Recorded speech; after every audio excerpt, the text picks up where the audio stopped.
সবচেয়ে বড় কথা হচ্ছে যে বাবা মায়ের দোয়া ছাড়া কোনো সন্তান বা কোনো মানুষ হয়তো বা কখনো কিছু করতে পারে না।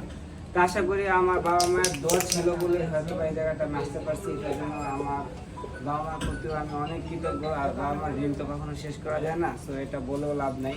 তো তাদের কাছে সবসময় ঋণী হয়ে থাকবো। আর বিশেষ করে পাইটিল একটু নেক্সটটা দেওয়ার একটা রিজন আছে, সেটা হচ্ছে যে এই প্রতিষ্ঠানটা আসলে আমি আমার জন্য করি নাই, এই প্রতিষ্ঠানটা আমি মানুষের জন্যই করছি। এটা হলো আমার সবচেয়ে বড় কথা। আমার একটা ইচ্ছা যে এই প্রতিষ্ঠানের ম্যাক্সিমাম প্রফিটটা আমি যারা মানে দারিদ্র তৃণমূল আছে তাদেরকে দারিদ্র বা যারা অসহায় অবস্থায় আছে বা যাদের কোনো প্রবলেম তাদের স্বার্থে মানে জনস্বার্থে ব্যয় করবো। এটা হলো আমার সর্বোচ্চ। একটা তালি হবে এই কথা বলতে।